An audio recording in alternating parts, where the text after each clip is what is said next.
Coronavirus, la pandemia. ¿Cuáles son los síntomas? ¿Cómo se transmite?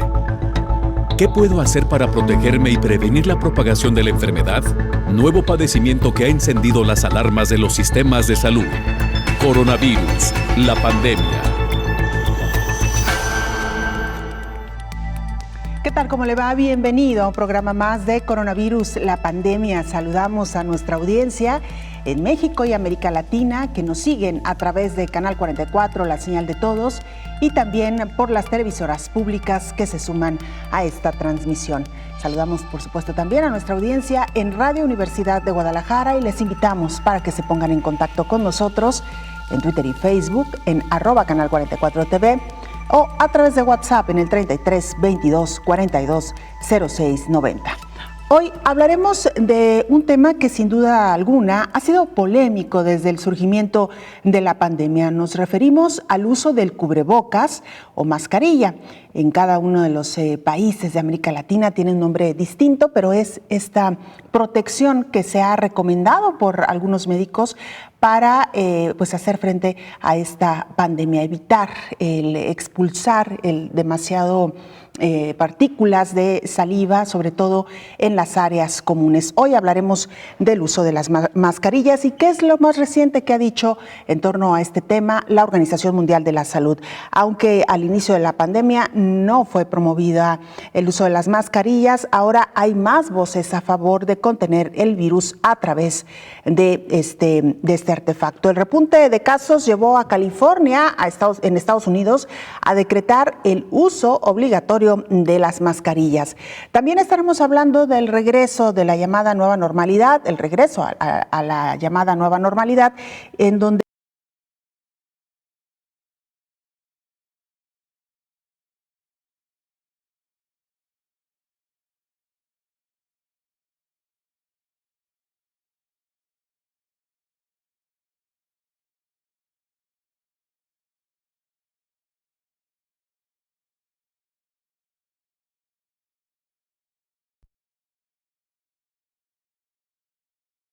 por la línea delgada que cubre los puntos más débiles del rostro. Los colores, texturas y material son ahora la única vacuna para combatir a la corona más invasiva y poderosa. Un cubrebocas o tapabocas es usado como un arma con filo de acero, otros como un manto de seguridad para esconderse de la enfermedad COVID-19 y atesorar su salud. Hoy el mundo busca unirse, aunque no identifique el rostro de su vecino extranjero, busca defenderse de las minibombas que arroja el sistema respiratorio a través de la nariz y boca que llegan a someter al más débil. La COVID-19 es peligrosa. En 176 días transcurridos del año ha atacado a 8.950.000 personas de 200 países. Su poder mortal ha dejado sin respirar a 466.000 individuos, principalmente de Estados Unidos, Brasil, Reino Unido, Italia, Francia, España y México. El combate contra el coronavirus no ha sido fácil. La Organización Mundial de la Salud llama a las naciones a usar el cubrebocas en espacios cerrados y de alto tránsito, acompañado del lavado de manos y la distancia física. La OMS analiza aquellos países donde ha habido rebrotes y en donde la mayoría, las personas, han hecho caso omiso a estas medidas sanitarias. El mundo no ha sido el mismo. Los abrazos de aquella helada noche del 2019 quedaron atrás y las sonrisas inmortalizadas en las selfies y fotos. Un virus vino a transformar la convivencia, la comunicación y el contacto cercano entre pares. Sin un fármaco, una vacuna y una terapia para salvar vidas, los millones de habitantes de este mundo coinciden bajo un manto para frenar a la COVID-19. Informó Isaura López Villalobos.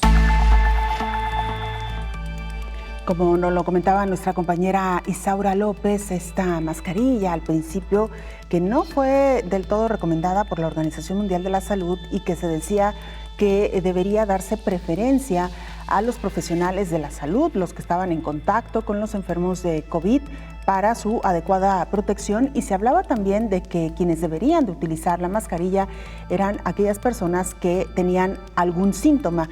Sin embargo, hoy por hoy, conforme se ha venido estudiando un poquito más de este nuevo coronavirus, el uso de la mascarilla se ha ido generalizando y se ha ido recomendando también cada vez por más entes, por más personas, incluso en la reflexión que ha hecho la Organización Mundial de la Salud.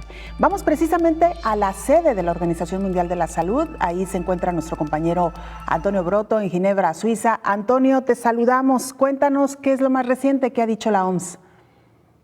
Hola, ¿qué tal? Buenos días, Belén. Buenos días a todo el auditorio de Canal 44. La pandemia sigue sin alcanzar su pico a nivel global y hoy alcanza ya los 8,8 millones de casos, según la Organización Mundial de la Salud, que el domingo reportó una cifra récord de contagios diarios, más de 183.000. Los fallecidos en el planeta se elevan a 464.000, de los que 220.000 se han registrado en América, la región más afectada del mundo por el coronavirus. Es preocupante que en este continente la situación de países como Estados Unidos, que suma ya más de 2,2 millones de casos, y que a diferencia de Europa no está experimentando un claro descenso en el número de infecciones diarias. Es más, el ritmo de crecimiento de la enfermedad en Estados Unidos ha aumentado en las últimas jornadas y podría alcanzarse allí un segundo pico. También preocupa en el continente americano la situación de países como Perú, que superó a España como el sexto país más afectado del planeta, o Chile, en octavo lugar, y que también está a punto de superar al territorio español. Todos estos países están en torno a los 240 a 250.000 casos. En estas circunstancias no es de extrañar que el director general de la OMS, Tedros Adhanom Ghebreyesus, advirtiera en su más reciente rueda de prensa que la pandemia está entrando en una nueva y peligrosa fase en la que el virus sigue expandiéndose rápido, todavía es mortal y mucha gente es susceptible de contraerlo. Tedros admitió que mucha gente comprensiblemente está harta de estar en casa y los estados quieren abrir sus sociedades y economías, pero subrayó que de todas formas ha de mantenerse una vigilancia extrema. Reporto desde Ginebra para el programa Coronavirus, la pandemia. Muchas gracias, Antonio. Como siempre, un gusto saludarte y escucharte. Hasta pronto. Gracias a ti, Belén. Un saludo para todos. Antonio Broto, desde la Organización Mundial de la Salud. Como usted sabe, su sede está en Ginebra, Suiza. Saludamos en este espacio, como todos los días, al doctor Héctor Raúl Pérez Gómez, infectólogo. Doctor, bienvenido. Gracias. Hola, Belén. Buen día. Gracias por acompañarnos y con un día de retraso, pero feliz Día del Padre. Con todo gusto. También, por supuesto, a todos los padres que nos ven y nos escuchan a través de esta señal por la que llegamos en un festejo, doctor, diferente, ¿no? De otros años. Lamentablemente muchos no pudieron festejar con sus padres, sobre todo por las precauciones. Por las precauciones, y creo que había que tomarlas. Pero seguramente el cariño, el afecto, independientemente de la distancia, es invariable. Y bueno, creo que también mutuamente se entiende esta situación especial, tanto de parte de los hijos como de parte de los padres.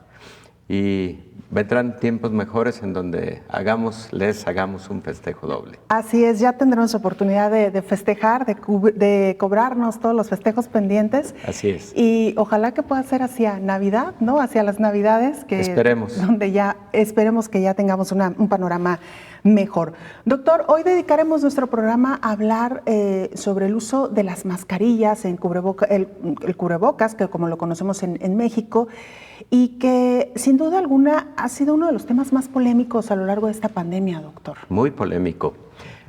Sin embargo, lo hemos comentado en diversos momentos en el programa, aunque de origen y por muchos años, el concepto del uso de cubrebocas en condiciones de una enfermedad respiratoria estaba reservado exclusivamente para el enfermo que tose, que estornuda, o en general quien tiene un síntoma respiratorio, con propósitos de evitar la transmisión de la enfermedad a los demás.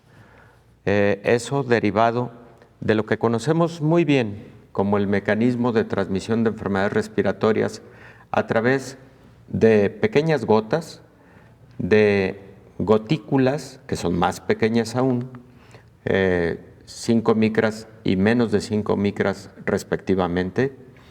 Los aerosoles, que tanto al hablar podemos estar enviando al medio ambiente, como no se diga al toser o estornudar. Sabemos qué distancia recorre cada una de estas partículas, sabemos cuánto tiempo permanecen suspendidas en el aire y podemos hablar de detalles enseguida, pero en virtud de todo lo anterior, era la indicación tradicional del uso de cubrebocas para el enfermo. Viene esta condición especial, esta primero pandemia y enseguida primero epidemia y después pandemia, en las que ha sido tal el impacto y el crecimiento en el número de casos y la difícil contención y mitigación de la misma, que se empezaron a visualizar sobre todo escenarios especiales al principio. Y de igual manera lo comentamos hace no menos de 2 meses en este espacio, cuando hablábamos, por ejemplo, del transporte público y la dificultad de mantener una distancia de 1.8 metros ideal. Hablábamos de otros espacios, supermercados y demás, y decíamos, es fundamental el uso de cubrebocas incluso para quien no tiene síntomas, por 2 motivos. Por propia protección, que aunque brinda una protección, digamos, pequeña, adicional, también lo comentamos en un momento, pero también hay que recordar que entre el 15 y el 40% de los casos de personas que se han infectado con este virus son asintomáticos, pero sí transmiten la enfermedad. Entonces, como es tan alto el número de asintomáticos, la propia Organización Mundial de la Salud dijo, también por ese motivo, demos curso a las recomendaciones para el uso de cubrebocas. Y entonces cambió la recomendación y ahora la recomendación, lo sabemos, casi en un contexto homologado en todo el mundo, de utilizar de forma generalizada cubrebocas cuando vamos a salir y cuando estrictamente vamos a salir a alguna necesidad, atender una necesidad fundamental. Muy bien, doctor, con esta primera reflexión nos vamos a la pausa. Usted no se vaya, le invitamos para que se ponga en contacto con nosotros en Twitter y Facebook. Nos encuentra como @canal44tv o nos puede mandar mensajes también al WhatsApp en el 33 22 42 06 90. La pausa, volvemos.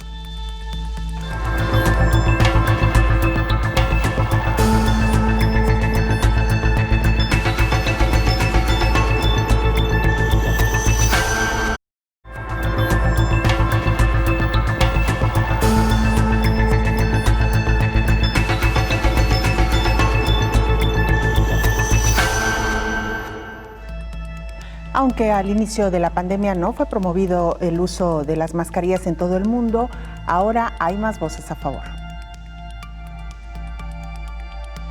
Al inicio de la pandemia, la Organización Mundial de la Salud no promovió el uso de cubrebocas o mascarillas.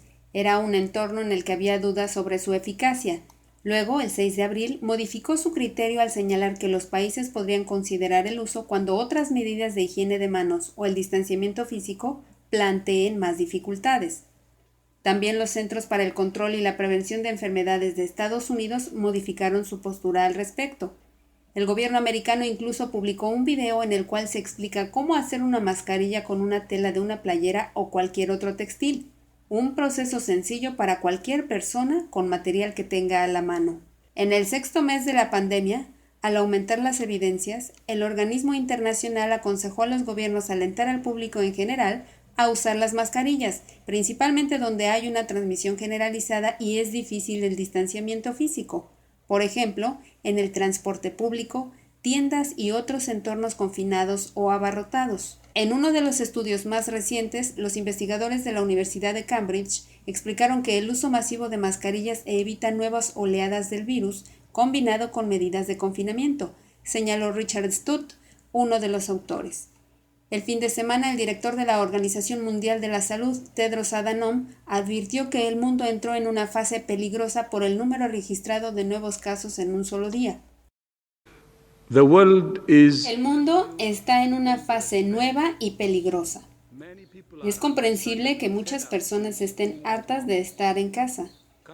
Y es comprensible que los países estén ansiosos por abrir sus sociedades y economías. Pero el virus aún se está propagando rápidamente, sigue siendo mortal y la mayoría de las personas aún son susceptibles. Hacemos un llamado a todos los países y a todas las personas para que ejerzan una vigilancia extrema. Científicos de China han criticado que el principal error de Europa y Estados Unidos consiste en no promover el uso masivo de mascarillas, informó Elizabeth Ortiz. Y mire, en una de las ciudades donde hicieron obligatorio el uso de las mascarillas debido al incremento en el número de contagios fue precisamente en la ciudad de Los Ángeles y particularmente en el estado de California, en Estados Unidos. El gobernador de California, Gavin Newsom, declaró el uso de la mascarilla de manera obligatoria para los casi 40 millones de habitantes. Para limitar los contagios, el gobernador ordenó la cuarentena el 19 de marzo. Sin embargo, en el proceso de reapertura de la actividad hubo un aumento de casos.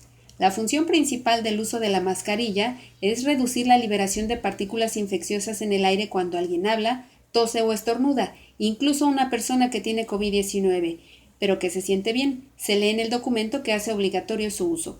El gobernador advierte que a pesar de limitar la propagación del coronavirus, aumenta el riesgo de exponerse a una infección ahora que hay un creciente número de californianos que se dirigen al trabajo.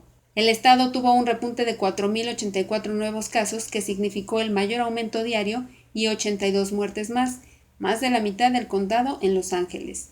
Sin embargo, el condado de Orange había retirado la medida de usar cubrebocas. Fresno, Riverside y San Bernardino también habían dado marcha atrás sobre cubrir boca y nariz en el entorno de la COVID-19. Además de California, estados como Arizona y Texas también tuvieron un aumento de casos luego del proceso de desconfinamiento. Los estadounidenses están divididos sobre volver a la actividad tras la cuarentena. De acuerdo con una encuesta realizada por CNN, que incluyó respuestas de 1.259 personas, 49% indicó su incomodidad de reabrir el país. La inconformidad es mayor entre los que se identifican como republicanos con 73% y en menor medida los que se consideran demócratas con 23%, informó Elizabeth Ortiz. Gracias a nuestras compañeras por estos informes. Regresamos a la charla con el doctor Héctor Raúl Pérez Gómez, infectólogo. Doctor, hablábamos ya de la controversia que surgió al inicio de esta pandemia sobre el uso generalizado o no de las mascarillas. Una vez que, por los reportes y lo que usted nos ha explicado, coincide la mayoría en que es necesario el uso de la mascarilla, una de las preguntas más comunes es si es necesario usarlo todos los días, permanentemente. ¿Cuál es la recomendación, doctor? Bueno, la recomendación en primera instancia es: no se requiere utilizarla todo el día. Si tú has regresado a casa, en casa se ha guardado el confinamiento como se ha sugerido, con todos los cuidados de no salir salvo a situaciones elementales. Si en casa no hay un enfermo, si en casa se guarda incluso la distancia de 1.8 metros, se limpian las superficies, en fin, si se ha tenido el puntual seguimiento de las recomendaciones internacionales, cuando llegas a casa no tienes por qué continuar con el cubrebocas. El cubrebocas, por cierto, y qué bueno que hizo el énfasis Elizabeth Ortiz, no sustituye las demás medidas, también eso hay que recordarlo. Entonces, quitar el cubrebocas, disponerlo, seguramente si es un cubrebocas desechable ya deberá ir a una bolsita de plástico y a la basura, sobre todo si se humedeció, y puedes estar en casa sin el cubrebocas. Hay que salir de casa de nuevo para algo elemental, hay que colocar el cubrebocas y tenerlo colocado prácticamente todo el tiempo, porque ahí sí sobre todo si acudirás a un lugar en donde existe una concentración significativa de personas y no se puede guardar la distancia, es fundamental utilizar el cubrebocas. Ya escuchamos el estudio de la Universidad de Cambridge, que efectivamente es uno de los más sólidos con respecto a la reducción del riesgo de infección utilizando el cubrebocas de manera generalizada y correctamente, por cierto. Y también escuchamos cómo en algunos países asiáticos, sobre todo China, Corea del Sur, Japón, que por cierto para mí el caso de Japón es un caso ejemplar, enseguida comento por qué, pero ellos demostraron que definitivamente una de las medidas para la contención y para la mitigación de la pandemia en sus países fue la utilización de cubrebocas de forma generalizada. ¿En cuánto llega a proteger el cubrebocas según los estudios que se han hecho, doctor? En alrededor del 15%. Por supuesto que cuando el cubrebocas es utilizado por los enfermos, la protección al resto de la población es mucho más alta. Se estima en el 80%, pero nos estamos refiriendo exclusivamente a aquella persona no enferma que de manera cotidiana está utilizando el cubrebocas al salir de casa.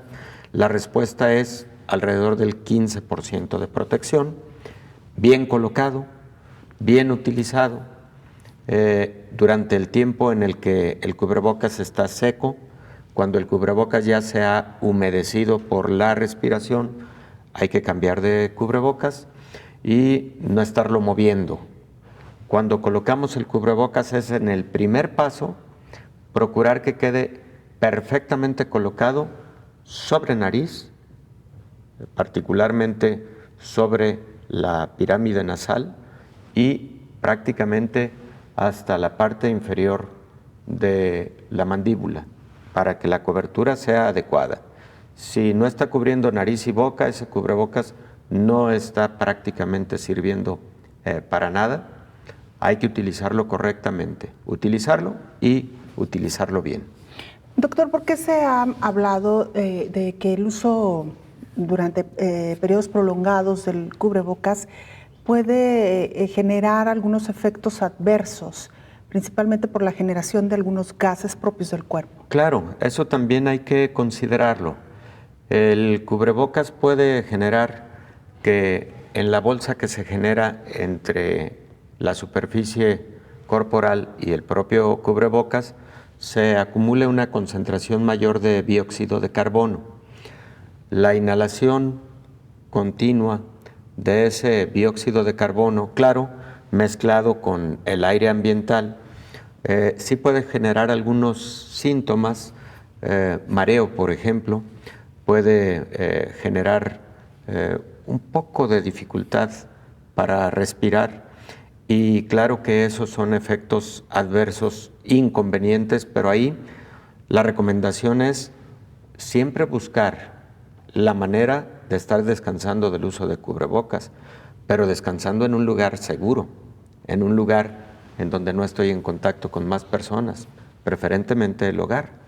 Entonces, sí, hay que descansar del uso de cubrebocas. Ni los médicos toleramos el cubrebocas durante todo el día, aunque estemos acostumbrados a usar cubrebocas en los hospitales, etcétera, ¿no?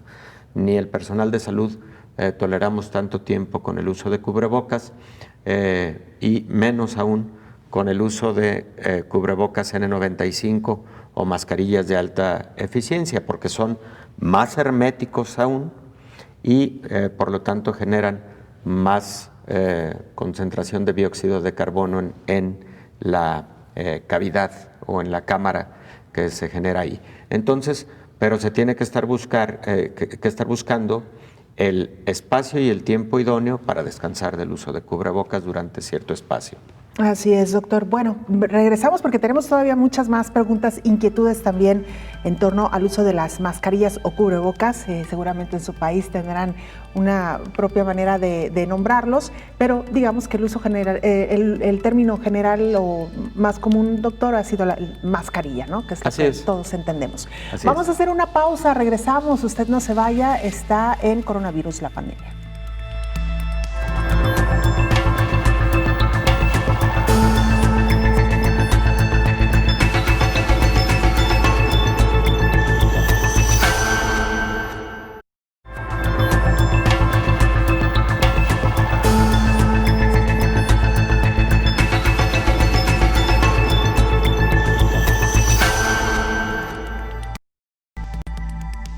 El regreso a la llamada nueva normalidad es inevitable en todo el mundo. Ante esto, las naciones están buscando la mejor manera de hacerlo con las mayores medidas de protección y, por supuesto, también atendiendo a distintos protocolos. Ante el regreso a la nueva normalidad paulatinamente en todo el mundo, las naciones buscan la mejor forma, sobre todo para reducir los contagios, aunque hay algunas que todavía no tienen claro cómo lo harán. En España, la ministra de Educación Isabel Celaá anunció que el gobierno no consideraba necesario el uso de mascarillas ni el mantenimiento de una distancia física mínima en los 4 primeros cursos de educación primaria.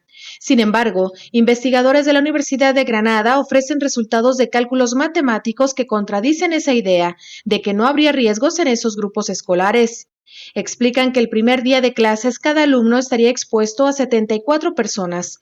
Esto ocurrirá exclusivamente si no hay roce con nadie externo al aula propia y al hogar familiar.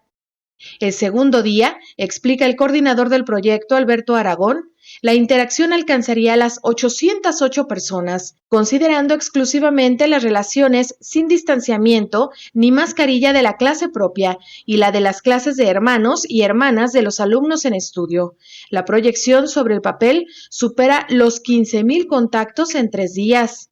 El contagio de un alumno de ese salón conlleva un riesgo automático para todo el grupo. Por su parte, Dinamarca, que ya volvió a clases, sirve de modelo de estudio. En ese país, las clases son ahora de 10 alumnos que salen de 5 en 5 al recreo y con una organización temporal y espacial que minimiza los contactos, lo que les ha ayudado a minimizar los riesgos de contagio y hasta el momento no han tenido que cerrar escuelas por rebrotes, informó Rocío López Fonseca. Gracias a nuestra compañera Rocío López Fonseca. Vamos ahora a Francia. Ahí está nuestro compañero Ángel Calvo. Él es corresponsal de la agencia EFE y también colaborador de este espacio. Ángel, cuéntanos qué es lo más reciente que ha ocurrido en Francia en torno a esta pandemia. Te saludamos con gusto. Hola, buenas tardes desde París, Belén. Pues en Francia ha comenzado la semana con una nueva fase del desconfinamiento que se traduce desde este lunes en la reapertura de los cines o en la posibilidad de realizar entrenamientos en deportes colectivos, pero sobre todo con la vuelta obligatoria de los alumnos de primaria y secundaria a los colegios.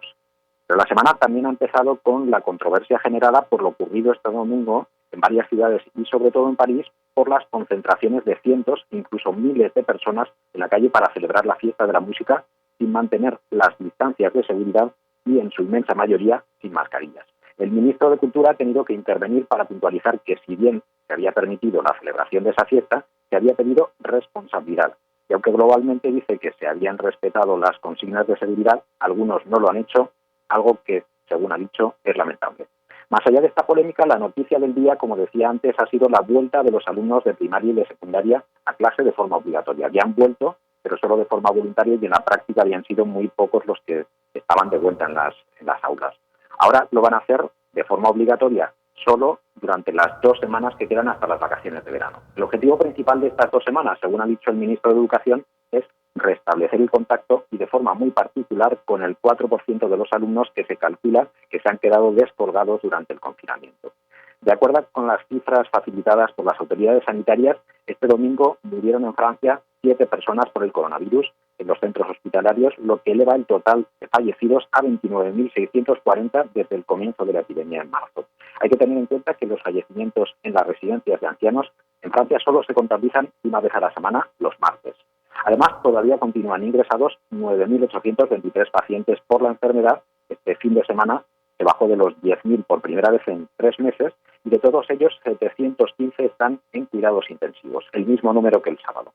A la buena evolución general de las cifras del país escapa la Guayana Francesa, donde se han detectado 278 nuevos casos en las últimas 24 horas, lo que suma un total de 2.441 positivos acumulados. De hecho, el Gobierno ha avisado de que si la tasa de reproducción de los contagios continúa en los próximos días a un nivel tan alto como ahora, habrá que examinar la posibilidad de un nuevo confinamiento en este territorio francés de Sudamérica que comparte fronteras de varios cientos de kilómetros con Brasil.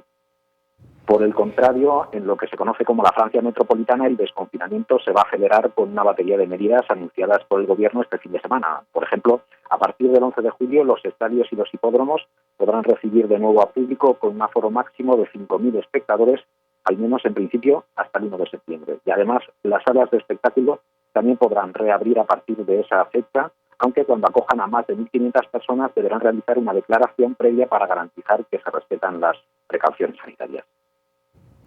Ángel, preguntarte muy brevemente respecto a este anuncio del regreso a las aulas de los jóvenes, de los adolescentes. ¿Qué medidas se han recomendado? ¿Podrán volver todos los alumnos y estar en sus aulas o se ha tomado alguna medida para tratar de que este regreso no sea, digamos, tan masivo?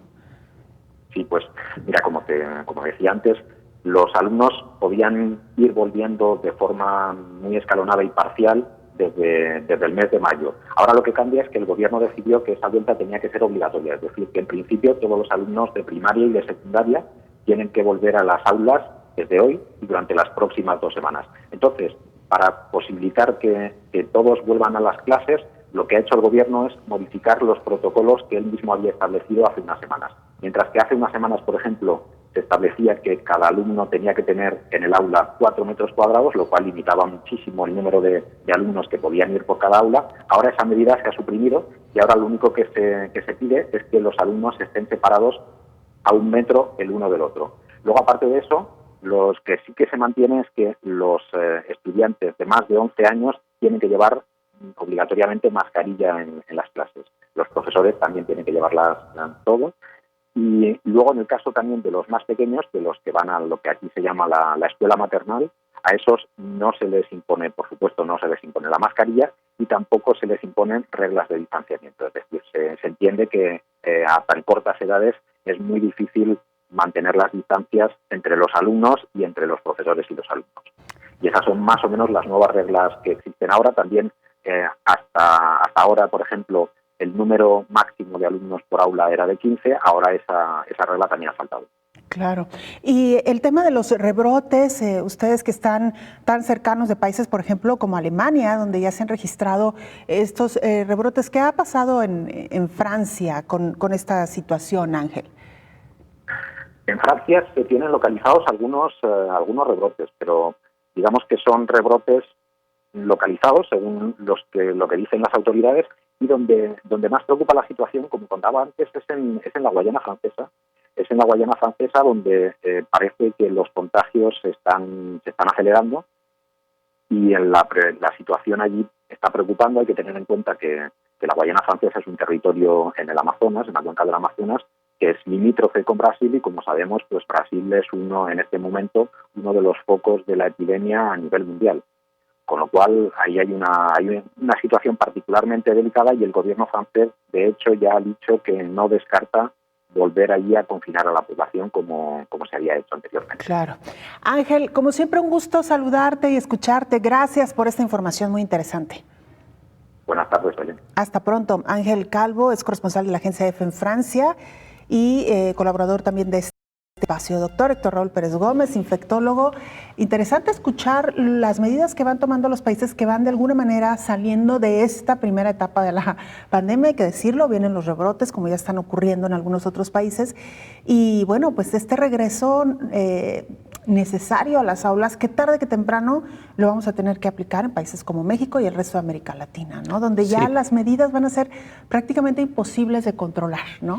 Va a llegar el momento, indudablemente. Hay que buscar el mejor momento, el momento en el que la pandemia esté bajo control, porque es un paso muy delicado. Además, debe ser gradual, escalonado, con mucha vigilancia epidemiológica, para evitar efectivamente lo que ha ocurrido ya con muchos países. Los países, digamos, de la primera etapa de la pandemia, un 60% han experimentado rebrotes. China, Alemania, España. Escuchábamos de las precauciones que está tomando Francia para evitar que esto llegue a ocurrir. Pero esa situación que puede darse en cualquier momento y en cualquier país se reduce de riesgo en la medida en que la vigilancia epidemiológica nos permita identificar regiones de más alto riesgo y poblaciones y escenarios de más alto riesgo. Los Centros para Control de Enfermedades publican hace aproximadamente una semana los protocolos casi para cada escenario, para cuando tú sales al banco, para cuando tú tienes que ir al supermercado, etcétera. Y los escenarios a los que más énfasis ponen es el escenario escolar y el laboral, porque ya lo sabemos, en los centros escolares es en donde frecuentemente ocurren brotes que van haciéndose más grandes porque luego de ser en el centro escolar se convierten en brotes en los núcleos familiares de los pequeños. Entonces, creo que son medidas muy cautelosas que está tomando Francia y de esas medidas y de esos ejemplos conviene ir tomando en consideración los países que vamos a ir un poco más adelante al desconfinamiento ya a mayor escala. Claro, sin duda alguna. Y por otro lado, bueno, también escuchábamos lo que nos decía nuestro compañero Ángel, ¿no? Se permitió un encuentro para un concierto de música, se recomendaron ciertas medidas, la gente no hizo caso, acudieron por miles y bueno, esperemos que esto no traiga consecuencias futuras. Doctor, siguiendo con el tema del uso del cubrebocas, recordé también que en el sur de nuestro continente lo conocen como barbijo o la mascarilla. Nos han preguntado mucho qué pasa con aquellas personas que pueden resultar alérgicas al uso de un cubrebocas y no por el uso, sino además quizá por los materiales de los que están hechos, doctor. Sí, ocurre con relativa frecuencia.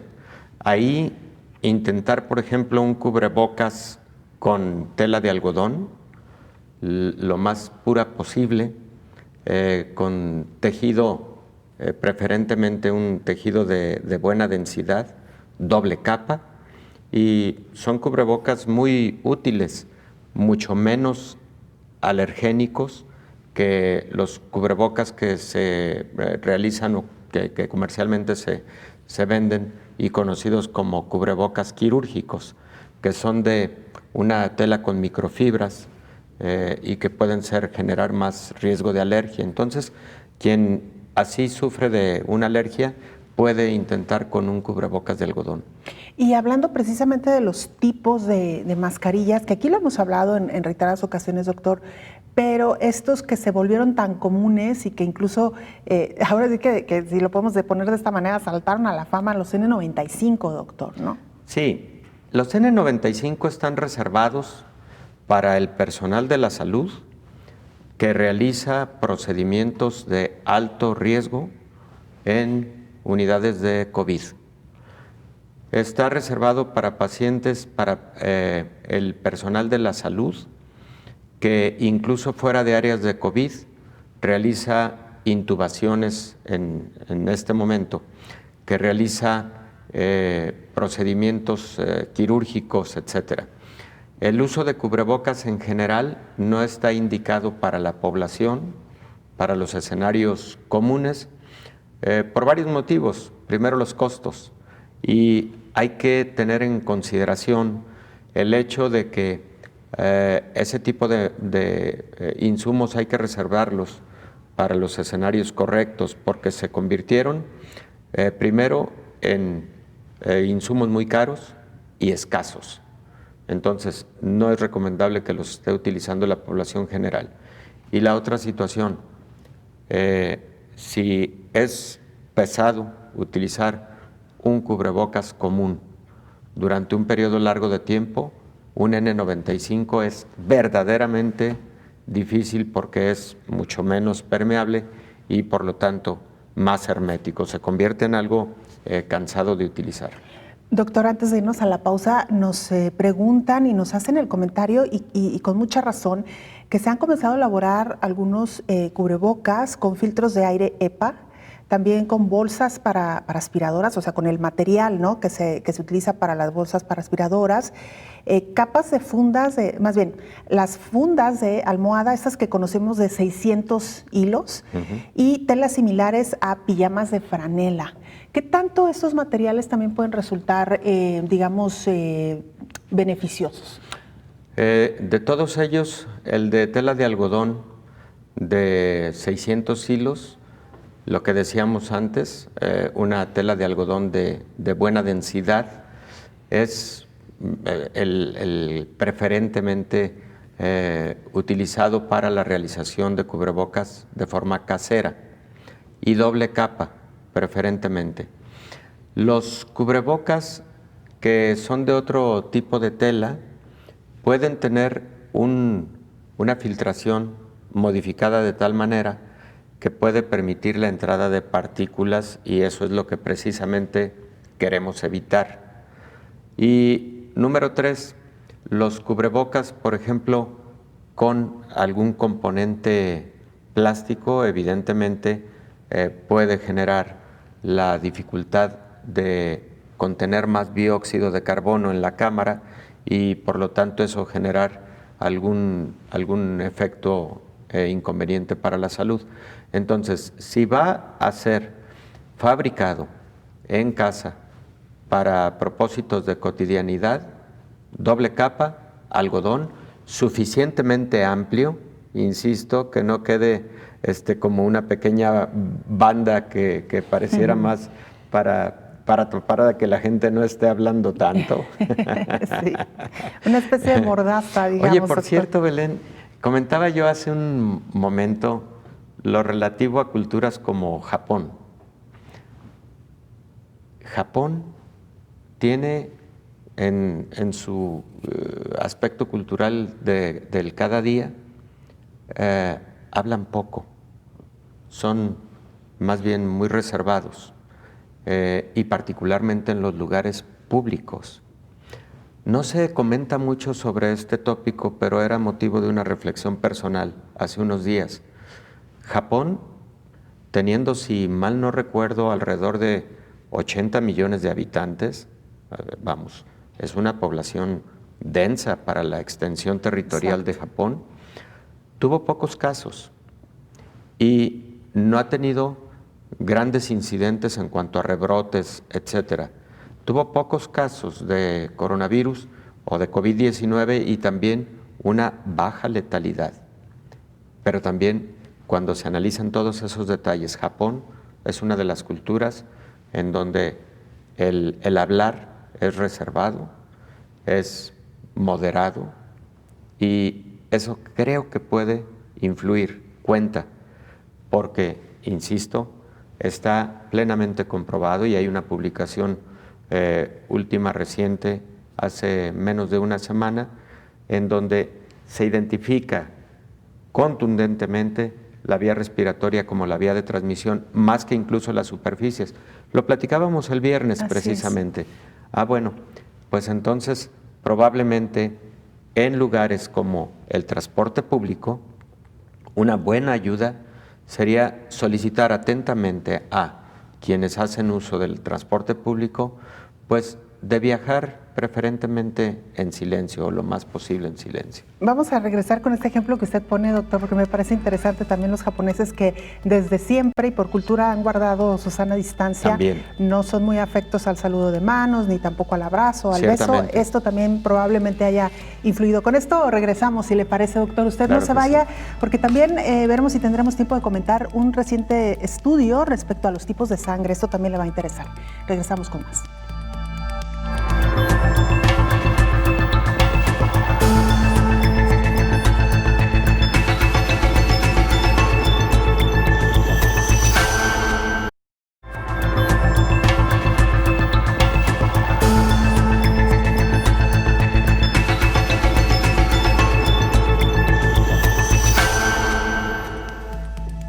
Vamos ahora a Venezuela. Ahí se encuentra nuestra compañera Desiree López Zorrilla. Ella es periodista independiente y nos presenta el más reciente informe de lo que ha sucedido ahí en este país. Adelante, Desiree, te escuchamos. Hola Belén, buenos días a ti y a todo el auditorio del Canal 44. Les ofrecemos hoy un reporte de cómo se encuentra la situación en Venezuela con respecto al COVID-19. En Venezuela al momento tenemos contabilizados 3.789 casos de COVID-19 y 33 fallecimientos por la enfermedad. En las últimas 2 semanas, el gobierno había suavizado las medidas de confinamiento en 25 sectores económicos, permitiendo que se reintegraran a trabajar la construcción, bancos, algunos comercios, entre otros, con una fórmula de 7x5, es decir, 7 días de trabajo y 5 días de confinamiento. Sin embargo, el aumento de los casos y las defunciones llevaron al gobierno a tomar medidas más radicales a partir de hoy en 10 de las 24 entidades federales del país. Las medidas incluyen restricción de movilización en las principales arterias viales y carreteras en los 10 estados. El metro de Caracas, principal transporte público de la capital, fue cerrado y no está permitida la circulación de ningún tipo de transporte público. Se activará entonces un esquema de contención de tránsito entre estados, municipios y parroquias, lo que quiere decir que se prohibirá la circulación entre municipios y entre entidades federales. Y solo estará permitido ir a la farmacia o al supermercado cercano al domicilio, cumpliendo con todas las medidas de seguridad que implica el uso del tapaboca y mantener la distancia de 1,5 metros entre las personas. Por otro lado, fueron cerradas nuevamente las fronteras y solo está permitida la circulación del sector priorizado, compuesto por personal de salud, personal que atiende la energía eléctrica o el agua, personal que atiende supermercados y sectores de alimentos y farmacias. Es todo por ahora, reportó Desiree Lozano desde Caracas, Venezuela. Muchas gracias, Desiree, por esta información. Y mire usted, el coronavirus acrecienta y con ello también los retos para los pacientes con dermatitis atópica. El uso de mascarillas, guantes, lavado frecuente de manos y el uso de geles hidroalcohólicos a causa del coronavirus están provocando crisis y un aumento en algunas enfermedades de la piel como dermatitis irritativa de contacto, principalmente en las manos y rostro, y el empeoramiento de enfermedades preexistentes como el acné, rosácea, dermatitis seborreica y dermatitis atópica. Advierten dermatólogos que el uso constante de estos aditamentos en el rostro y el lavado frecuente de manos en las personas que padecen dermatitis o acné empeora sus padecimientos. En cuanto a los síntomas de estas patologías cutáneas, detallan los especialistas que pueden manifestarse como rojeces que pican especialmente en la zona de contacto con la mascarilla. Esto se llama dermatitis irritativa. Asimismo, pueden favorecer el desarrollo de acné, sobre todo en mujeres de edad adulta. La dermatóloga Sandra González detalla. Esa es la raíz del acné, los puntos negros. A partir de ahí se coloniza por una bacteria y esa bacteria provoca una reacción inflamatoria local que hace que salga una espinilla. La espinilla, pues la que todos conocemos, que en término médico se llama pústula, y dependiendo también la reacción inflamatoria puede haber lo que se llama nódulos, que son los famosos granos enterrados que a veces vemos que duelen un montón, pero aunque pellizques lo más fuerte del mundo no le sale nada, que no se deben de pellizcar, por cierto. Esos son los nódulos y justo ese tipo de lesiones, los nódulos son los que dejan las cicatrices en la cara de las personas.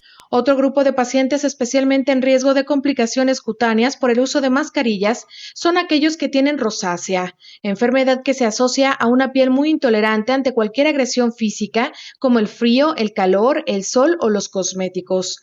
La especialista recomienda acudir siempre a una valoración médica ante cualquier dermatitis o afección en la piel, sobre todo en esta temporada, donde el uso de mascarillas y el lavado continuo de manos son las principales medidas para combatir la COVID-19, informó Rocío López Fonseca. Gracias a nuestra compañera Rocío López. Pues sí, doctor, nos pone otro elemento más en la mesa nuestra compañera Rocío, las personas que son de piel sensible, claro, todo lo que han tenido que padecer con el uso de gel alcoholado, pero también incluso con el uso de las mascarillas, que de hecho son pieles muy sensibles que no resisten cualquier material ni tampoco cualquier sustancia. En fin, vaya que hay gente que la está pasando mal, doctor, ¿no? Claro, es una realidad y lo que decíamos, buscar alternativas, ¿no? Yo siempre he comentado que no perdamos de vista que agua y jabón es mejor y es lo número uno más que gel de alcohol, porque me ha tocado ver personas que tienen disponible un lavabo, un lavamanos, y prefieren llegar y utilizar el gel de alcohol. Pues eso va generando mayor riesgo. En cambio, un buen jabón antibacterial, pero además humectante, puede ayudar mucho a las personas que son más susceptibles de la piel en ese sentido. Claro, por supuesto. Doctor, pues el tiempo se nos agota y solamente para cerrar el tema que dejábamos antes de irnos a la pausa, el de los japoneses, usted lo ponía como un buen ejemplo de cómo han controlado la pandemia, y pensaba usted, doctor, que pudiera ser por esta cultura que tienen de la sana distancia desde milenaria, ¿no? Probablemente. Efectivamente. Cuando hablamos, estamos enviando micropartículas y particularmente aerosoles al medio ambiente. Entonces, una buena medida podría ser la restricción o, mejor dicho, la recomendación para disminuir el platicar en los espacios públicos, sobre todo en los de más alta densidad, como el transporte público, por ejemplo. Y creo que si además estamos teniendo la disciplina de utilizar y utilizar bien un cubrebocas, bien podríamos, a través de esta adicional medida, disminuir mucho el riesgo de transmisión. Japón es un buen ejemplo y me parece que en buena medida esa cultura milenaria, por cierto, pero que ya es parte de su vida de cada día, ha sido algo interesante que pudo haber contribuido a la mitigación de la pandemia. No es hablar de los latinos, doctor, abrazar, besar, de la cultura de la cercanía, ¿no? Que tenemos principalmente en América Latina y que hoy por hoy, por cierto, pues se ha visto tan restringida. Antes de despedirnos, doctor, bueno, nada más simplemente para hablar sobre el tema de que hoy nos ocupa, sí, al uso del cubrebocas se ha usado, o sea, recomendado como una medida generalizada, hay que saberlo utilizar bien. Aquí les hemos explicado en diferentes ocasiones cómo hay que ponerlo y retirarlo. Hoy hablamos de los materiales recomendables, pero no olvidar lo más importante, lavado de manos.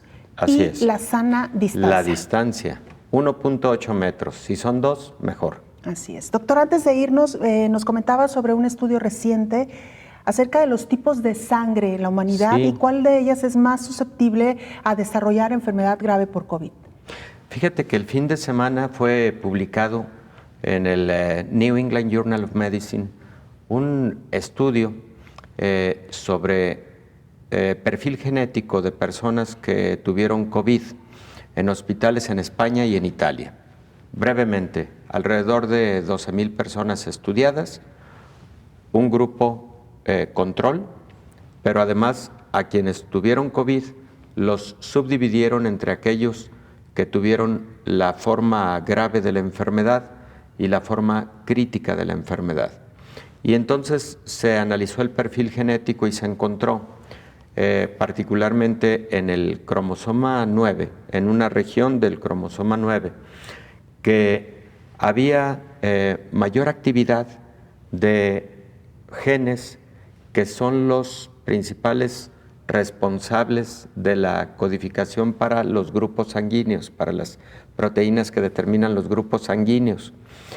Y se encontró que el tipo sanguíneo O parece que genera menos riesgo de enfermedad grave, mientras que el tipo A, lamentablemente, parece tener una disposición de mayor riesgo para enfermedad grave por COVID. No se hizo un análisis adicional respecto de RH, pero sí de los grupos ABO, y esos fueron los hallazgos. No se puede tomar esto como categórico diciendo el grupo O protege, el grupo A predispone. Son hallazgos, requieren de análisis más extensos y en diferentes poblaciones, pero pues sí es uno de los estudios más importantes que hasta la fecha se han llevado a cabo con relación a determinantes genéticos de la enfermedad y su gravedad y grupos sanguíneos que podrían tener contribución en sentido positivo o en sentido negativo. Claro. El O, más protector, el A, pues menos protector. Y decir también, doctor, no olvidar que los factores asociados, las enfermedades asociadas, claro, pueden todavía complicar más la situación. Es decir, una persona con grupo sanguíneo O, pero con alguna patología, diabetes, hipertensión, etcétera. Por eso digo que no podemos tomarlo como categórico. Es un primer hallazgo científico interesante, pero que luego hay que cruzar con muchas más variables. Exacto. ¿Verdad? Y sobre todo, no olvidemos lo más importante, el cuidado personal, que hoy hemos hecho mucho énfasis en esto, doctor. Ante todo. Como siempre, muchas gracias por habernos acompañado. Gracias, Belén. Pero sobre todo, igualmente, doctor, sobre todo gracias a usted, lo esperamos y nos vemos en la siguiente emisión. Coronavirus, la pandemia.